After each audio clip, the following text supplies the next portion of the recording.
Hi hello friends, welcome back to Mr Mrs Lakshmi Arun vlogs.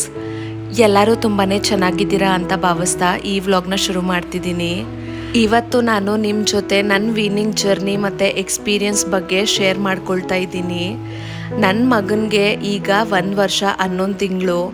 ಸುಮಾರು 2 ವರ್ಷಗಳ ಕಾಲ ಈ ಸುಂದರವಾಗಿರುವಂಥ ಬಾಂಧವ್ಯಕ್ಕೆ ಅಂದರೆ ಬ್ರೆಸ್ಟ್ ಫೀಡಿಂಗ್ ಜರ್ನಿಗೆ ಒಂದು ಬ್ರೇಕ್ ಕೊಡೋ ಅಂಥ ಸಮಯ ಬಂದಿದೆ. ಆದರೆ ಈ ವೀನಿಂಗ್ ಜರ್ನಿ ನಾನು ಅಂದ್ಕೊಂಡಷ್ಟು ಸುಲಭ ಆಗಿರಲಿಲ್ಲ.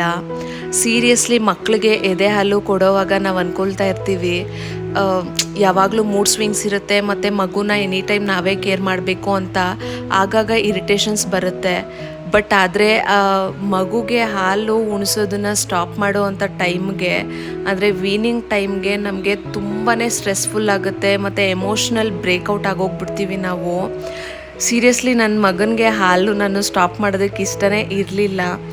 ಅವನಿಗೆ ಸಡನ್ನಾಗಿ ಈ ರೀತಿ ಹಾಲು ಬಿಡಿಸೋದಕ್ಕೆ ಕಾರಣ ಏನು ಅಂತ ಹೇಳಿದ್ರೆ, ಡಾಕ್ಟರು ಸಜೆಸ್ಟ್ ಮಾಡ್ದಂಗೆ ನನ್ನ ಪ್ರೀವಿಯಸ್ ವ್ಲಾಗಲ್ಲಿ ನೀವು ನೋಡಿದ್ದೀರಾ, ಅವನಿಗೆ ವೈರಲ್ ಫೀವರ್ ಬಂದಾಗ ಡಾಕ್ಟರ್ ಹತ್ರ ಕರ್ಕೊಂಡೋದಾಗ ಹೇಳಿದ್ರು ಅವ್ನು ಸ್ವಲ್ಪ ವೀಕ್ ಇದ್ದಾನೆ, ಅದು ನನ್ನಿಂದನೇ ಅಂತ ಹೇಳಿದ್ರು.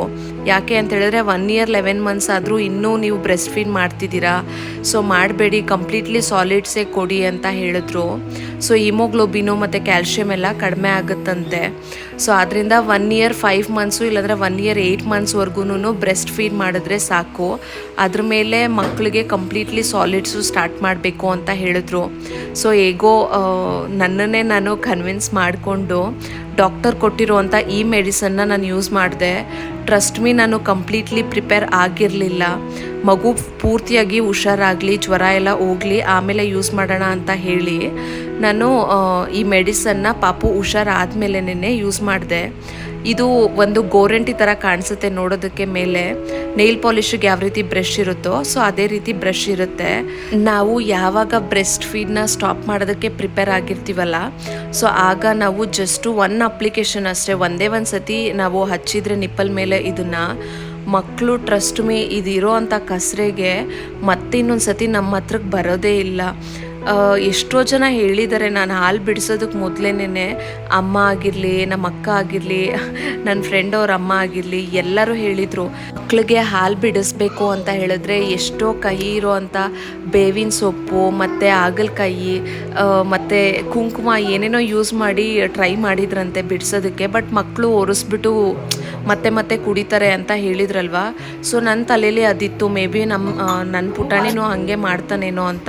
ಬಟ್ ಈ ಏನು ಸೊಲ್ಯೂಷನ್ ಕೊಟ್ಟಿದ್ದಾರಲ್ವ ಡಾಕ್ಟರ್ ಪ್ರಿಸ್ಕ್ರೈಬ್ ಮಾಡಿರೋದಿದು, ನಾನು ನಿಜವಾಗ್ಲೂ ಕನಸಲ್ಲೂ ಅಂದ್ಕೊಂಡಿರಲಿಲ್ಲ. ಅದು ಒಂದೇ ಒಂದು ಅಪ್ಲಿಕೇಶನ್ಗೆ ನನ್ನ ಮಗ ನನ್ನ ಹತ್ರಕ್ಕೆ ಹಾಲು ಕುಡಿಯೋಕ್ಕೆ ಬರೋದೇ ಇಲ್ಲ ಅಂತ ಹೇಳಿ.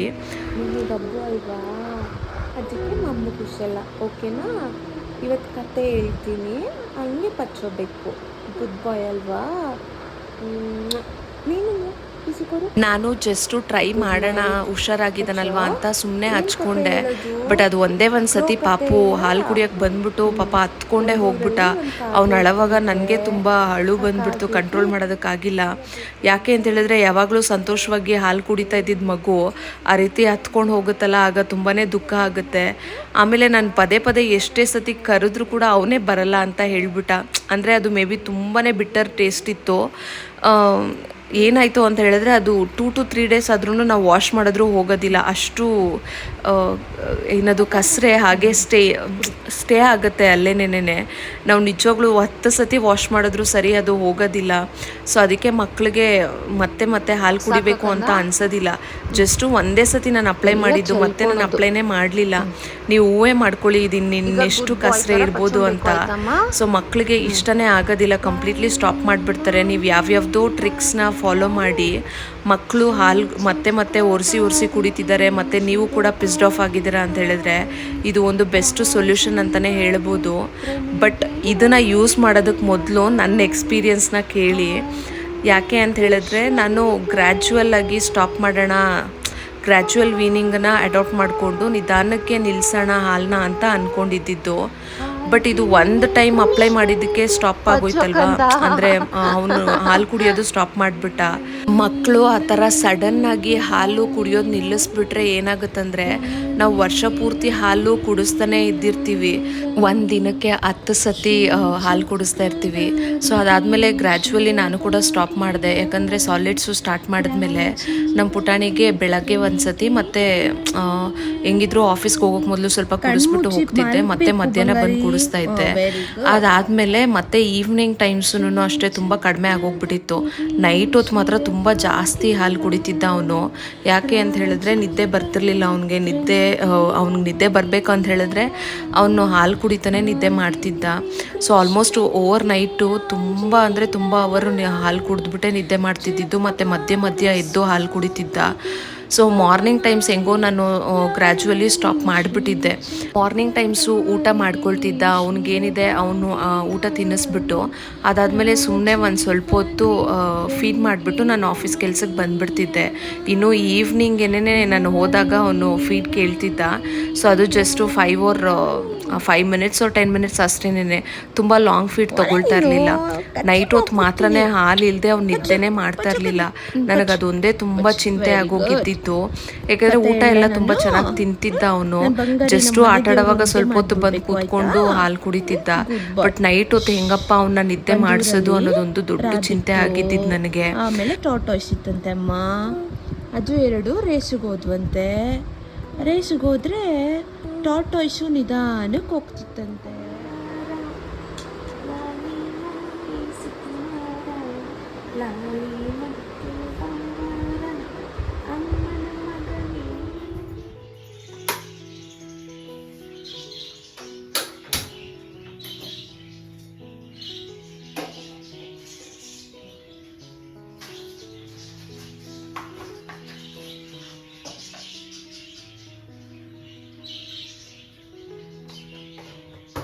First day of weaning journey successfully ಅಂತ ಹೇಳೋಕ್ಕಾಗಲ್ಲ. ತುಂಬಾ ಟಫ್ ಆಗಿದೆ ಇದು, ಸೀರಿಯಸ್ಲಿ. ಅದು ಎಸ್ಪೆಷಲಿ ನನಗೆ. ಸೊ ಹೆಂಗೋ ಸಕ್ಸಸ್ಫುಲಿ ಕಂಪ್ಲೀಟ್ ಆಯಿತು ಡೇ 1. ಈಗ ಟೈಮು 5:50 ಆಗಿದೆ. ನಾನು ಕೆಳಗಡೆ ಇಳಿದು ಬಂದೆ ಪಾಪುಗೆ ಹಾಲು ಕಾಯಿಸ್ಕೊಂಡು ಹೋಗೋಣ ಅಂತ. ಮಧ್ಯರಾತ್ರಿ ಅವನು 3 to 4 ಟೈಮ್ಸ್ ಎದ್ದ. 11:30 ಹಾಗೆ ನಿದ್ದೆ ಮಾಡಿಬಿಟ್ಟ. ತಟ್ಕೊಟ್ಟು ಹಾಡಾಡಿ ನಿದ್ದೆ ಮಾಡಿಸ್ಬಿಟ್ಟೆ. ಹಾಲು ಕೇಳಲಿಲ್ಲ ಪಾಪ ಮಗು. ಅದಾದಮೇಲೆ 1:30 ಹಂಗೆ ಎದ್ದ ಒಂದ್ಸತಿ. ಹಾಲು ಕುಡ್ಸೋಕೆ ಹೋದೆ, ಆದರೆ ರೆಫ್ಯೂಸ್ ಮಾಡಿಬಿಟ್ಟ. ಮತ್ತು ನಂದಿನಿ ಮಿಲ್ಕ್ ಕೂಡ ಕೊಟ್ಟೆ, ಅದು ಕೂಡ ಬೇಡ ಅಂತ ಹೇಳಿಬಿಟ್ಟ. ಸರಿ ಹಂಗೆ ತಟ್ಕೊಟ್ಬಿಟ್ಟು ನಿದ್ದೆ ಮಾಡಿಸ್ದೆ. ಆಮೇಲೆ ಮತ್ತೆ ಒಂದು 3:50 ಏನೋ ಎದ್ದ. ಆದಮೇಲೆ ಒಂಚೂರು ನೀರು ಕೊಟ್ಟೆ, ಕುಡಿದ್ಬಿಟ್ಟು ಹಾಗೆ ಮಲ್ಕೊಬಿಟ್ಟ. ನಿದ್ದೆ ಕಳ್ಳಲ್ಲಿತ್ತು ಪಾಪ ಪುಟಾಣಿ. ಅದಾದಮೇಲೆ ಮತ್ತೆ 4:50 ಏನೋ ಎದ್ದ.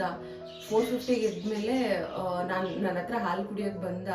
ಆಮೇಲೆ ಅವನೇ ರೆಫ್ಯೂಸ್ ಮಾಡಿಬಿಟ್ಟು ಹೋಗ್ಬಿಟ್ಟ. ಅದಕ್ಕೆ ಒಂದು ಗ್ಲಾಸ್ ನೀರು ತೊಗೊಂಡೋಗಿದ್ನಲ್ಲ, ಫುಲ್ ಗ್ಲಾಸ್ ನೀರು ಕುಡಿದ್ಬಿಟ್ಟು ಅವನೇ ಮಲ್ಕೊಂಡ. ನಿದ್ದೆ ಮಾಡ್ದ, ಆರಾಮಾಗಿ ನಿದ್ದೆ ಮಾಡ್ತಿದ್ದಾನೆ. ಪೇಯ್ನ್ ಏನು ಅಂತ ಹೇಳಿದ್ರೆ ಅವನಿಗೇನು ಪ್ರಾಬ್ಲಮ್ ಆಗಲಿಲ್ಲ ಪಾಪ. ಮಗು ತುಂಬಾನೇ ಚೆನ್ನಾಗಿ ಕೋಆಪ್ರೇಟ್ ಮಾಡ್ತಿದ್ದಾನೆ.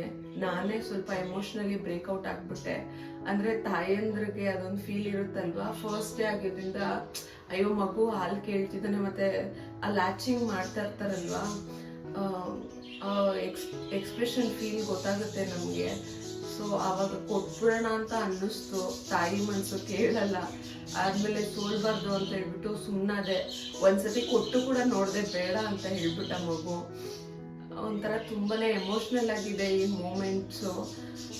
ಹಾಲು ಕುಡ್ಸೋದಕ್ಕೆ ಸ್ಟಾರ್ಟ್ ಮಾಡಿದಾಗ ಯಾವ ರೀತಿ ಇತ್ತು, ಇದು ಹಾಲು ಬಿಡಿಸೋವಾಗ್ಲೂ ತುಂಬಾನೇ ಅಷ್ಟೇ ಎಮೋಷ್ನಲ್ ಆಗಿದೆ. ಎಸ್ಪೆಷಲಿ ನನಗೆ ತುಂಬಾ ಇಂಪ್ಯಾಕ್ಟ್ ಆಗ್ತಿದೆ ಅಂತ ನನಗೆ ಅನ್ನಿಸ್ತು. ಯಾಕೆಂದ್ರೆ ಎದೆಗಳೆಲ್ಲ ತುಂಬಾನೇ ಕಲ್ಲಾದಂಗೆ ಆಗೋಗ್ಬಿಟ್ಟಿದೆ. ಸ್ವಲ್ಪ ಫೀವರಿಶ್ ಇತ್ತು, ರಾತ್ರಿ ಮಾತ್ರೆ ಹಾಕ್ಕೊಂಡೆ. ಫಸ್ಟ್ ಡೇ ಆಫ್ ಜರ್ನಿ ತುಂಬಾನೇ ಟಫೆಸ್ಟ್ ಆಗಿತ್ತು. ಬಟ್ ಆದ್ರೂ ನಾನು ಸ್ಟ್ರಾಂಗ್. ಡೆಫಿನೆಟ್ಲಿ ಇದನ್ನ ಎಮೋಷ್ನಲ್ ಆಗಿದ್ದೀನಿ, ಬಟ್ ಇದನ್ನ ಸ್ಟ್ರಾಂಗ್ ಆಗಿ ನಾನು ಫೇಸ್ ಮಾಡ್ತೀನಿ ಅಂತ ಅನ್ಕೊಂಡಿದ್ದೀನಿ.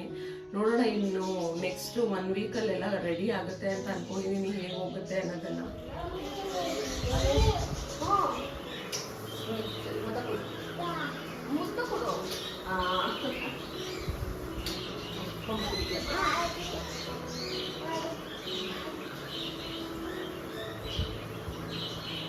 ಟೈಮ್ ಈಗ 7:30 ಆಗಿದೆ. ಅವನೇ ಇದ್ಬಿಟ್ಟು ಇಲ್ಲಿ ಮಮ್ಮು ಅಂತ ಕೇಳಿದ. ಅದು ಇದೇ ಬೇಕಂತೆ ಬಿಸಿ ಬಿಸಿ ಮಾಡ್ತಿದ್ದೀನಿ ಕುಡಿತೈತದೆ. Actually first day of weaning ಜರ್ನಿಯಲ್ಲಿ ನಮಗೆ ತುಂಬ ಕಷ್ಟ ಇರುತ್ತೆ. ನಾನು ತುಂಬಾ ಲಕ್ಕಿ, ನಮ್ಮ ಪುಟಾಣಿ ಏನೂ ಅಷ್ಟೊಂದು ಹಠ ಮಾಡಲಿಲ್ಲ. ಮತ್ತು ಇನ್ನೊಂದು, ನಾನು ವೀನಿಂಗು ಸ್ಟಾರ್ಟ್ ಮಾಡೋದಕ್ಕೆ ಮೊದಲೇ ಮೈಂಡನ್ನ ಪ್ರಿಪೇರ್ ಮಾಡ್ಕೊಂಬಿಟ್ಟಿದ್ದೆ, ಏನಾದರೂ ಸರಿ ನಾನು ಸ್ಟ್ರಾಂಗಾಗಿರಬೇಕು ಅಂತ.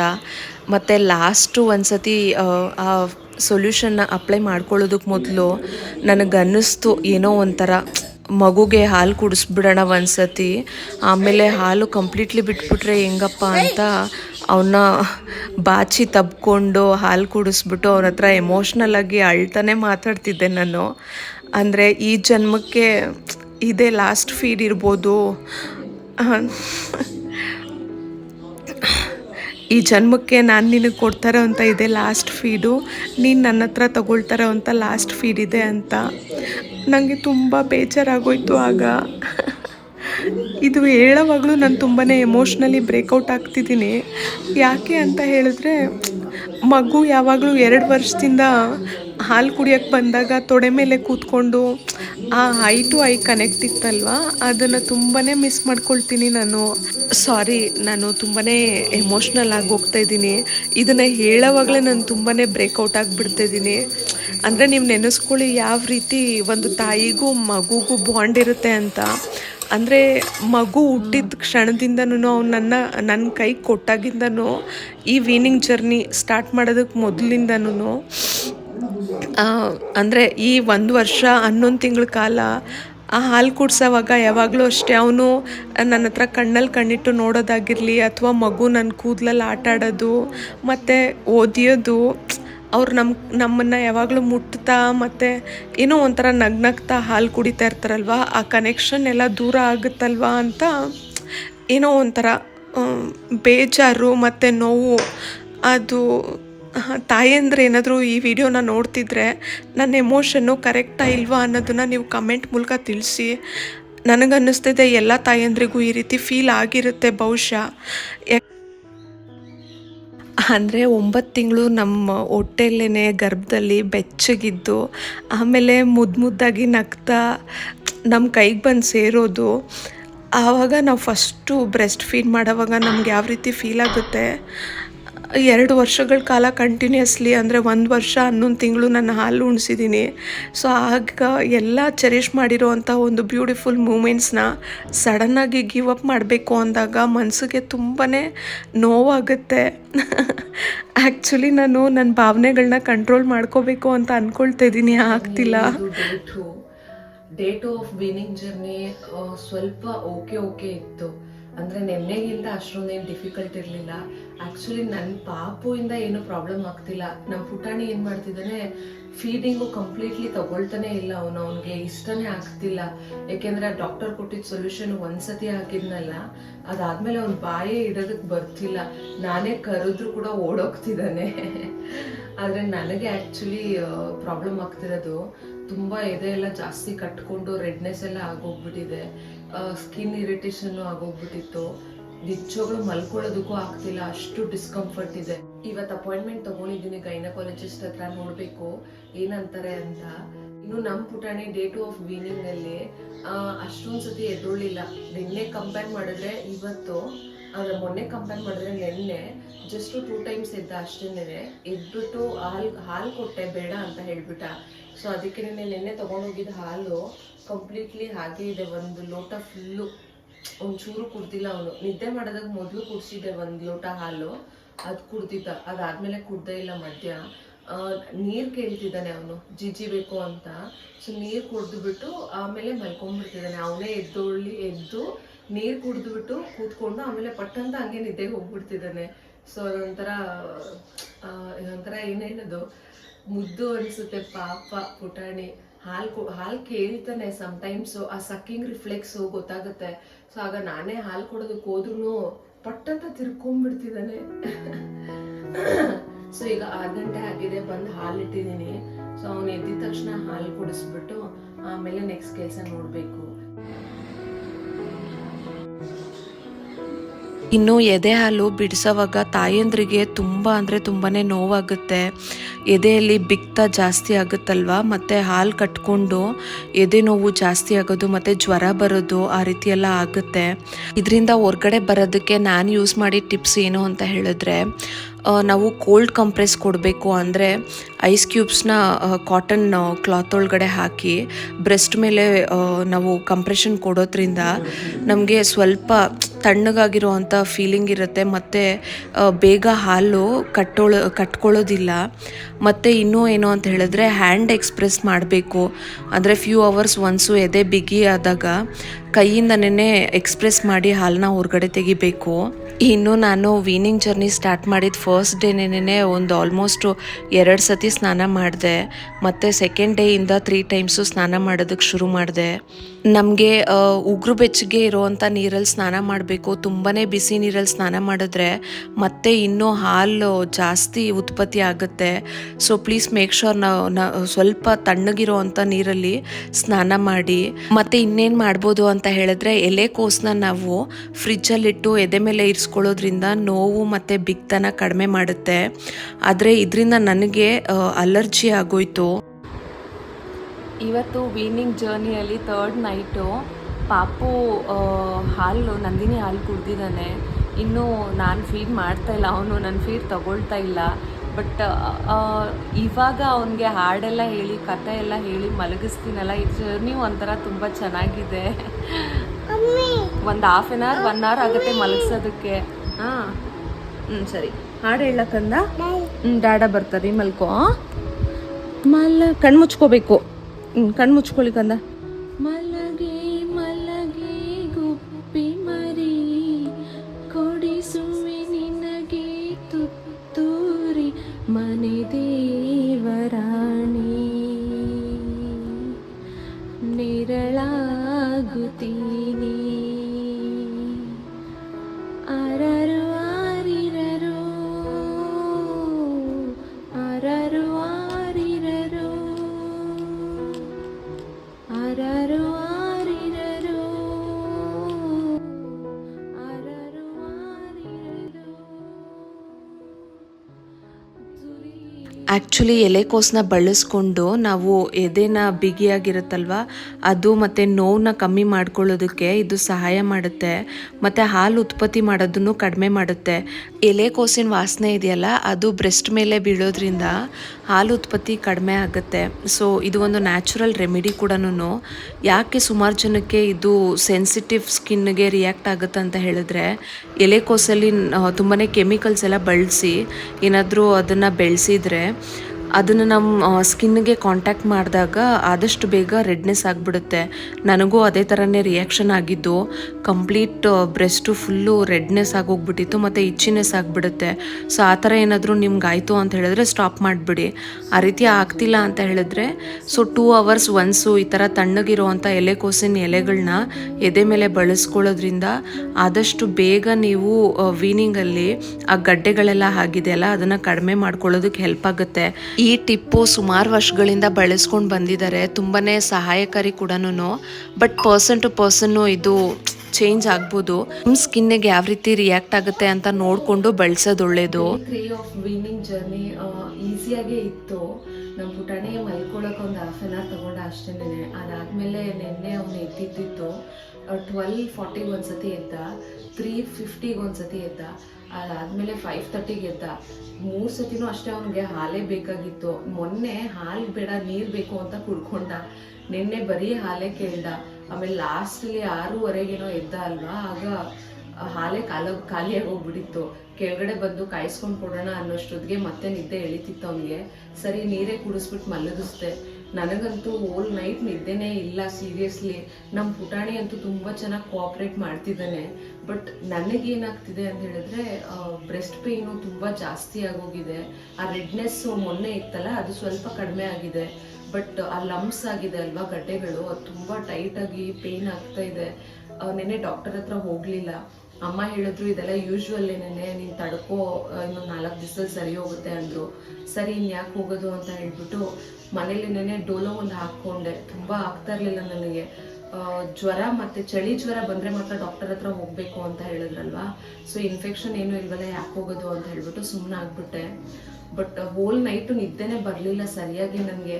ಯಾಕೆ ಅಂತ ಹೇಳಿದ್ರೆ ನಮ್ಮ ಪುಟಾಣಿ ನಿನ್ನೆ ನನ್ನ ಹತ್ರ ಊಟ ತಿಂದ, ಅವ್ರ ಪಪ್ಪನ ಪ್ಲೇಟಲ್ಲಿ ಊಟ ತಿಂದ, ಆಮೇಲೆ ಒಂದು ಮೊಟ್ಟೆ ತಿಂದ, ಗೆಣಸು ತಿಂದ ನೈಟು ಡಿನ್ನರ್ಗೆ. ಆಮೇಲೆ ರಾಗಿ ಸರಿ ಮಾಡಿದ್ದೆ, ಅದು ಒಂಚೂರು ತಿಂದಿಲ್ಲ ಅವನು. ಅದು ತಿಂದಿದ್ರೆ ಸರಿ ಜಾಸ್ತಿ ಚೆನ್ನಾಗಿ ನಿದ್ದೆ ಮಾಡ್ತಿದ್ದ, ಇನ್ನು 1 ಸತಿ 2 ಸತಿ ಎದ್ದೊಳ್ತಿದ್ದ. ಬಟ್ ಮಧ್ಯ ಜಾಸ್ತಿ ಸತಿ ಎದ್ದೊಳೋದು, ನಿದ್ದೆ ಇಲ್ಲ ಆ ಥರ ಮಾಡ್ತಿದ್ದ. ಸೊ ಅದಕ್ಕೆ ಸ್ವಲ್ಪ ಕಷ್ಟ ಆಯಿತು. ನನಗೆ ಯಾಕೆ ಕಷ್ಟ ಆಗ್ತಿದೆ, ನಿದ್ದೆ ಬರ್ತಿಲ್ಲ ಅಂತ ಹೇಳಿದ್ರೆ, ಪ್ರೆಗ್ನೆನ್ಸಿ ಟೈಮೆಲ್ಲ ನೆನಪಾಗೋಯ್ತು. ಈ ಕಡೆನೂ ಮಲ್ಕೊಳಕ್ಕಾಗ್ತಿಲ್ಲ, ಆ ಕಡೆ ಸೈಡಲ್ಲೂ ಮಲ್ಕೊಳಕ್ಕಾಗ್ತಿಲ್ಲ. ಹೆವಿ ಬ್ರೆಸ್ಟ್ ಇರೋದ್ರಿಂದ ತುಂಬ ಪೇಯ್ನ್ ಆಗ್ತಿದೆ. ಈ ಕಡೆ ಮಲ್ಕೊಂಡ್ರೆ ಆ ಕಡೆ ಮಲ್ಕೊಂಡ್ರೆ ಫ್ಲ್ಯಾಟಾಗೆ ಮಲ್ಕೋಬೇಕಾಗ್ತಿದೆ. ನನಗೆ ಉಲ್ಟಾ ಮಲ್ಗಿ ಅಭ್ಯಾಸ. ಈ ಟೈಮಲ್ಲಿ ಉಲ್ಟಾನೂ ಮಲ್ಕೋಬಾರ್ದು, ಸೈಡಲ್ಲೂ ಮಲ್ಕೋಬಾರ್ದು. ಈವನ್ ಪುಟಾಣಿ ಹೋಟೆಲಿದ್ನಲ್ಲ, ಆಗ ಹಿಂಗೆ ಇತ್ತು. ನನ್ನ ಪ್ರೆಗ್ನೆನ್ಸಿ ಟೈಮೆಲ್ಲ ನೆನಪಾಗೋಯ್ತು. ಪ್ರೆಗ್ನೆನ್ಸಿ ಜರ್ನಿ ಒಂಥರ ಅಂತ ಹೇಳಿದ್ರೆ, ಬ್ರೆಸ್ಟ್ ಫೀಡಿಂಗ್ ಜರ್ನಿ ಒಂಥರ ಅಂತ ಹೇಳಿದ್ರೆ, ಈ ವೀನಿಂಗ್ ಜರ್ನಿ ಒಂಥರ ಡಿಫ್ರೆಂಟ್ ಆಗಿದೆ. ಎರಡೂ ಮಿಕ್ಸ್ ಆಗಿರೋ ಥರ ಫೀಲ್ ಆಗ್ತಿದೆ. ಸೊ ಹೋಪ್ಫುಲಿ 1 ವಾರದಲ್ಲಿ ಸರಿ ಹೋಗುತ್ತೆ ಅಂತ ಅನ್ನಿಸ್ತಾ ಇದೆ. ನೋಡೋಣ ಹೆಂಗೋಗುತ್ತೆ ಅಂತ. ನೀವು ಎದೆ ಹಾಲು ಬಿಡಿಸಿದಾಗ ಫಸ್ಟ್ ಡೇ ನಮ್ಮ ಎದೆ ಎಷ್ಟು ಬಿಗಿ ಆಗುತ್ತೆ ಅಂದರೆ ಕಲ್ಲಾಗ್ತಾ ಹೋಗುತ್ತೆ. ಸೊ ಸೆಕೆಂಡ್ ಡೇ ನಮಗೆ ಒಳಗಡೆ ಗಡ್ಡೆಗಳೆಲ್ಲ ತುಂಬಾ ನೋವಾಗ್ತಾ ಇರುತ್ತೆ. ಮತ್ತು ಯಾವಾಗಲೂ ಅಷ್ಟೇ ನಾವು ಬಿಗಿಯಾಗಿರುವಂಥ ಸಪೋರ್ಟಿವ್ ಬ್ರಾ ಹಾಕ್ಕೊಳ್ಳೇಬೇಕಾಗುತ್ತೆ. ಸ್ಪೋರ್ಟ್ಸ್ ಬ್ರಾ ಆದರೂ ಆಗಿರಲಿ ಅಥವಾ ಕಾಟನ್ ಬ್ರಾ ಆದರೂ ಹಾಕ್ಕೊಂಡ್ಲೇ ಇರಬೇಕು. 24/7 ನೀವು ತೆಗಿಬಾರ್ದು. ಯಾಕೆ ಅಂತ ಹೇಳಿದ್ರೆ ಜಾಸ್ತಿ ನಮ್ಮ ಬಾಡಿ ಅಲ್ಗಾಡಿಸಿದಷ್ಟು ನೋವು ಜಾಸ್ತಿ ಆಗುತ್ತೆ. ಇನ್ನು ನೀವು ಮಲ್ಕೊಳ್ಳೋವಾಗಲೂ ಅಷ್ಟೇ ಸ್ಟ್ರೈಟಾಗೆ ಮಲ್ಕೊಳ್ಬೇಕು. ಸೈಡಲ್ಲೆಲ್ಲ ಮಲ್ಕೊಂಡ್ರೆ ಇನ್ನೂ ಆ ಎದೆಯಲ್ಲಿರುವಂಥ ಗಡ್ಡೆಗಳು ಜಾಸ್ತಿ ಆಗುತ್ತೆ. ಮಿಲ್ಕ್ ಸಪ್ಲೈ ಜಾಸ್ತಿ ಆದಾಗ ಫೋರ್ಸ್ಫುಲ್ಲಿ ನಮಗೆ ತುಂಬ ಪೇಯ್ನ್ ಆಗೋದಕ್ಕೆ ಸ್ಟಾರ್ಟ್ ಆಗುತ್ತೆ. ನನಗೆ ಡೇ 1, 2, 3, 4 ಎಲ್ಲ ತುಂಬ ಅಂದರೆ ತುಂಬಾ ಪೇನ್ಫುಲ್ ಆಗಿತ್ತು. ಹೆಂಗೆ ಅನ್ಸುತ್ತೆ ಅಂತ ಹೇಳಿದ್ರೆ, ಈ ವೀನಿಂಗ್ ಜರ್ನಿನ ಗಿವ್ ಅಪ್ ಮಾಡಿಬಿಟ್ಟು ಮತ್ತೆ ಹಾಲು ಕುಡಿಸ್ಬಿಡೋಣಪ್ಪ ಅನ್ನೋಷ್ಟು ನೋವಾಗುತ್ತೆ. ತುಂಬ ಎಮೋಷ್ನಲಿ ಬ್ರೇಕ್ಔಟ್ ಆಗಿಬಿಡ್ತೀವಿ. ಮತ್ತು ತುಂಬ ಕಿರಿಕಿರಿ ಅನಿಸುತ್ತೆ. ಅನ್ನೆಸೆಸರ್ಲಿ ನಮಗೆ ಅಳು ಬರುತ್ತೆ, ಒಂಟಿತನ ಕಾಡುತ್ತೆ. ಯಾಕಂದರೆ ಇಷ್ಟು ವರ್ಷ ಜೊತೆಯಲ್ಲಿದ್ದಿದ್ದ ಮಗು ಈಗ ಅವನ ಪಾಡ್ಗೆ ಅವ್ನು ತಿನ್ನೋದಕ್ಕೆ ಶುರು ಮಾಡಿಬಿಟ್ಟಿದ್ದಾನೆ. ಮತ್ತು ನಮಗೆ ಹಾಲು ಬೇರೆ ಕುಡ್ಸೋದಕ್ಕೆ ಆಗ್ತಾ ಇರಲ್ಲ, ನೋವು ಜಾಸ್ತಿ ಇರುತ್ತಲ್ವ. ಸೊ ಹಾಸ್ಪಿಟ್ಲ್ಗೆ ಹೋಗೋಣ ಅಂತ ಅನಿಸುತ್ತೆ. ಬಟ್ ವೆಯ್ಟ್ ಮಾಡಿ, ಡೆಫಿನೆಟ್ಲಿ ಅದಕ್ಕದೇ ಸರಿ ಹೋಗ್ಬಿಡುತ್ತೆ. ಯಾವಾಗ ಸರಿ ಹೋಗುತ್ತೆ ಅಂತ ಎಕ್ಸಾಕ್ಟ್ ಕೇಳಿದ್ರೆ, ನೀವು ಯಾವ ದಿನ ಸ್ಟಾರ್ಟ್ ಮಾಡಿರ್ತೀರಲ್ಲ ವೀನಿಂಗು, ಅದಕ್ಕೆ 1 ವಾರಕ್ಕೆ ಎಕ್ಸಾಕ್ಟ್ಲಿ ನಿಮ್ಮ ಪೇಯ್ನ್ ಎಲ್ಲ ತುಂಬಾ ಕಡಿಮೆ ಆಗಿಬಿಡುತ್ತೆ. 3rd ಡೇ ಮತ್ತು 4th ಡೇ ಪೀಕ್ಗೆ ಹೋಗ್ಬಿಡುತ್ತೆ ನಮ್ಮ ಪೇಯ್ನು. ತುಂಬ ಅಂದರೆ ತುಂಬಾ ಲಮ್ಸು ಶಾರ್ಪಾಗಿ ಪೇಯ್ನ್ ಆಗೋಕ್ಕೆ ಸ್ಟಾರ್ಟ್ ಆಗುತ್ತೆ. ಮತ್ತು ನಮಗೆ ಏನು ಹೇಳೋದು, ಮಿಲ್ಕ್ ಕೂಡ ನಾವು ಎಕ್ಸ್ಪ್ರೆಸ್ ಮಾಡಿಲ್ಲ ಅಂದ್ರೂ ಆಚೆ ಬರೋ ಥರ ಸ್ಟಾರ್ಟ್ ಆಗಿಬಿಡುತ್ತೆ. ಸೊ ಬೆಟರು ನೀವು ಹೊರಗಡೆ ವರ್ಕಿಂಗ್ ವುಮನ್ ಆಗಿದ್ದರೆ, ಸೊ ಪ್ಯಾಡ್ ಬರುತ್ತೆ, milk pad, breast pad. So ನೀವು ಅದನ್ನು ಇಟ್ಕೊಂಡ್ರೂ ನಿಮಗೆ ಹೆಲ್ಪ್ ಆಗುತ್ತೆ. ಇನ್ನು ಏನಂತ ಹೇಳಿದ್ರೆ, ಹ್ಯಾಂಡಲ್ಲಿ ಎಕ್ಸ್ಪ್ರೆಸ್ ಮಾಡೋದು ಒಳ್ಳೆಯದು. ನೀವು ಅಕಸ್ಮಾತು ಎಕ್ಸ್ಪ್ರೆಸ್ ಮಾಡೋದಕ್ಕೆ ಹ್ಯಾಂಡ್ ಪಂಪ್ ಬರುತ್ತಲ್ಲ, ಮ್ಯಾನ್ಯುಯಲ್, ಸೊ ಅದನ್ನು ಯೂಸ್ ಮಾಡಬೇಡಿ. ಯಾಕಂದರೆ ಇನ್ನೂ ಜಾಸ್ತಿ ಹಾಲು ಉತ್ಪತ್ತಿ ಆಗೋಕ್ಕೆ ಸ್ಟಾರ್ಟ್ ಆಗಿಬಿಡುತ್ತೆ. ಜಸ್ಟು ಒಂದು 30 to 40 ಸೆಕೆಂಡ್ ಎಕ್ಸ್ಪ್ರೆಸ್ ಮಾಡಿದ್ರೆ ಸಾಕು. ಹಾಲನ್ನ ಕೈಯಿಂದ ಹೊರಗಡೆ ತೆಗಿಬೇಕು. ನೀವು ಸ್ನಾನ ಮಾಡೋವಾಗ ಆ ರೀತಿ ಮಾಡೋದು ಕೂಡ ತುಂಬಾ ಒಳ್ಳೆಯದು. ಮತ್ತು ನೀವು ಕೋಲ್ಡ್ ಕಂಪ್ರೆಸ್ ಹೇಳಿದ್ನಲ್ವ, ಐಸಲ್ಲಿ ನೀವು ಡೈರೆಕ್ಟಾಗಿ ಕಂಪ್ರೆಷನ್ ಕೂಡ ಕೊಡ್ಬೋದು, ತಡ್ಕೊಳ್ಳೋ ಶಕ್ತಿ ಇದ್ದರೆ.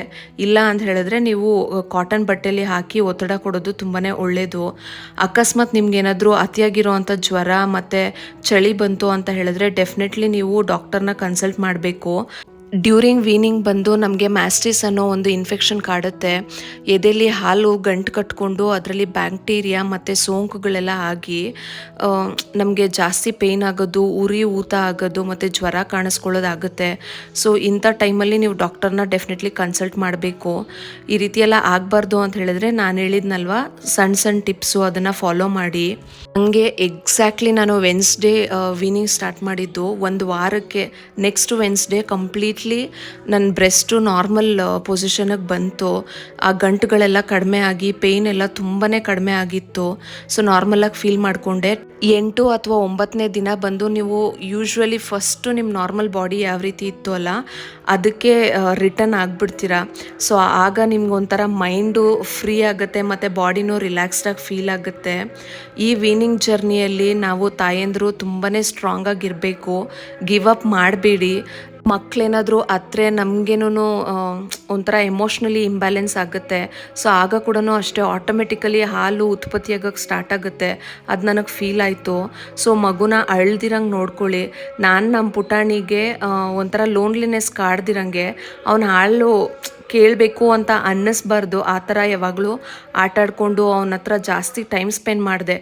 ನಾವು ಯೂಶ್ವಲಿ ಮಕ್ಕಳ ಜೊತೆ ಟೈಮ್ ಸ್ಪೆಂಡ್ ಮಾಡೋದಕ್ಕಿಂತ ಎದೆ ಹಾಲನ್ನ ಬಿಡಿಸ್ತೀವಲ್ಲ, ಇಂಥ ಟೈಮಲ್ಲಿ ತಾಯಂದ್ರ ಪ್ರೀತಿ ಮಕ್ಕಳಿಗೆ ತುಂಬಾ ಬೇಕು.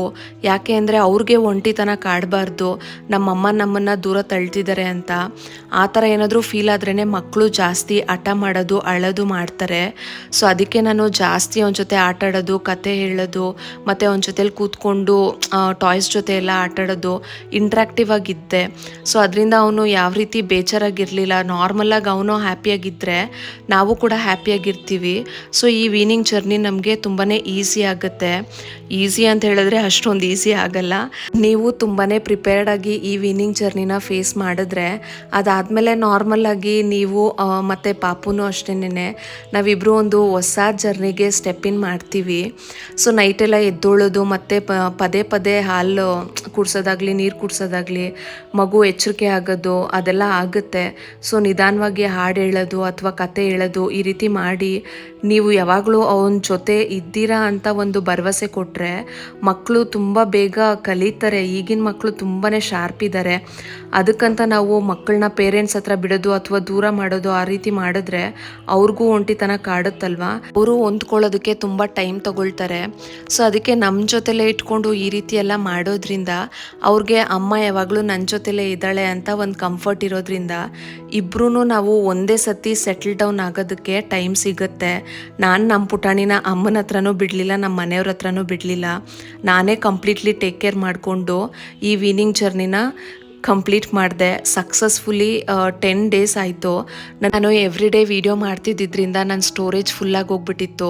ಸೊ ಅದಕ್ಕೇ ವೀಡಿಯೋ ರೆಕಾರ್ಡ್ ಮಾಡ್ಲಿಕ್ಕೆ ಆಗಲಿಲ್ಲ. ಬಟ್ ಈಗ ಸಕ್ಸಸ್ಫುಲಿ ನಾನು ವೀನಿಂಗ್ ಕಂಪ್ಲೀಟ್ ಮಾಡಿದ್ದೀನಿ. ನಮ್ಮ ಪುಟಾಣಿ ಅವನಿಗವನು ಏನು ಬೇಕೋ ನಾವು ತಿನ್ನೋದನ್ನೆಲ್ಲ ನಾರ್ಮಲಾಗಿ ತಿಂತಿದ್ದಾನೆ. ಇನ್ನು ನಾನು ಕೂಡ ನನ್ನ ಬಾಡಿ ಫಸ್ಟಿನ ಥರ ನನಗೆ ವಾಪಸ್ ಸಿಕ್ತು ಅಂತ ತುಂಬಾ ಸಂತೋಷ ಇದೆ.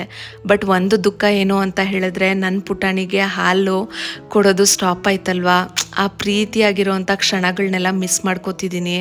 ಬಟ್ ಈಗ ಒಂದು ಹೊಸ ಜರ್ನಿಗೆ ನಾವಿಬ್ಬರು ಸ್ಟೆಪ್ ಇನ್ ಮಾಡಿದ್ದೀವಲ್ಲ, ಸೊ ಇದು ಒಂಥರ ಸಂತೋಷವಾಗಿದೆ. ಬೈ ಗಾಡ್ಸ್ ಗ್ರೇಸು ಯಾವುದೇ ಶಾರ್ಟೇಜ್ ಇಲ್ಲದೆ ನನ್ನ ಪುಟಾಣಿಗೆ 2 ವರ್ಷವರೆಗೂ ನನಗೆ ಒಳ್ಳೆ ಮಿಲ್ಕ್ ಪ್ರೊಡಕ್ಷನ್ ಆಯಿತು ಅಲ್ವಾ. ನಂಗೆ ತುಂಬಾ ಗ್ರ್ಯಾಟಿಟ್ಯೂಡ್ ಇದೆ, ತುಂಬ ಸಂತೋಷ ಕೂಡ ಆಗ್ತಿದೆ. ನಾನು 2 ವರ್ಷವರೆಗೂ ಅವನಿಗೆ ಹಾಲು ಕುಡ್ಸೋಕ್ಕಾಯ್ತಲ್ಲಪ್ಪ ಅಂತ. ನನ್ನ ಪ್ರೀತಿಯ ತಾಯಂದ್ರಿಗೆ ನನ್ನ ಕಿವಿ ಮಾತೇನು ಅಂತ ಹೇಳಿದ್ರೆ, ಡಿಯರ್ ಫ್ರೆಂಡ್ಸ್, ನಾವೆಲ್ಲರೂ ತುಂಬಾ ಸ್ಟ್ರಾಂಗು. ದೇವರು ನಮಗೆ ಎಲ್ಲ ರೀತಿಯಾಗಿರುವಂಥ ಶಕ್ತಿ ಕೊಟ್ಟಿದ್ದಾನೆ. ಬಟ್ ಆದರೆ ನಾವು ಯಾವುದಕ್ಕೂ ಎದೆಗುಂದಬಾರ್ದು. So be strong. ಈ ಟೈಮಲ್ಲಿ ನಮಗೆ ತುಂಬ ಸತಿ ಗಿವ್ ಅಪ್ ಮಾಡಬೇಕು ಅಂತ ಅನಿಸುತ್ತೆ, ತುಂಬಾ ನೋವಾಗುತ್ತೆ. ಎಮೋಷ್ನಲಿ ಬ್ರೇಕೌಟ್ ಆಗಬೇಡಿ, ನಿಮ್ಮನ್ನು ನೀವು ಸಪೋರ್ಟ್ ಮಾಡ್ಕೊಳ್ಳಿ. ಡೆಫಿನೆಟ್ಲಿ ವಿತಿನ್ 1 ವೀಕು ಎಲ್ಲ ರೀತಿಯಾಗಿರುವಂಥ ಪೇಯ್ನು ಕೂಡ ಸೆಟಲ್ ಆಗಿಬಿಡುತ್ತೆ.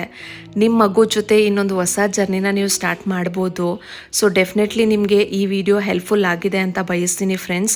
ನಾನೇನಾದರೂ ಮಿಸ್ ಮಾಡಿದರೆ ದಯವಿಟ್ಟು ಕಮೆಂಟ್ ಮೂಲಕ ತಿಳಿಸಿ. ನೆಕ್ಸ್ಟ್ ವ್ಲಾಗಲ್ಲಿ ಅದನ್ನು ತಿಳಿಸೋದಕ್ಕೆ ಟ್ರೈ ಮಾಡ್ತೀನಿ. ಯಾರಾದರೂ ಒಂದು ತಾಯಿಗಾದರೂ ನನ್ನ ವಿಡಿಯೋ ಹೆಲ್ಪ್ ಆಗುತ್ತೆ ಅಂತ ಬಯಸ್ತಾ ಈ ವ್ಲಾಗ್ನ ಮಾಡಿದ್ದೀನಿ.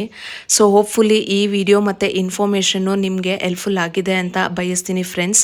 ನಿಮ್ಮ ವಿನಿಂಗ್ ಜರ್ನಿ ತುಂಬಾ ಸ್ಮೂತಾಗಿರಲಿ ಅಂತ ವಿಶ್ ಮಾಡ್ತೀನಿ. Thank you for watching. Will catch you in next vlog.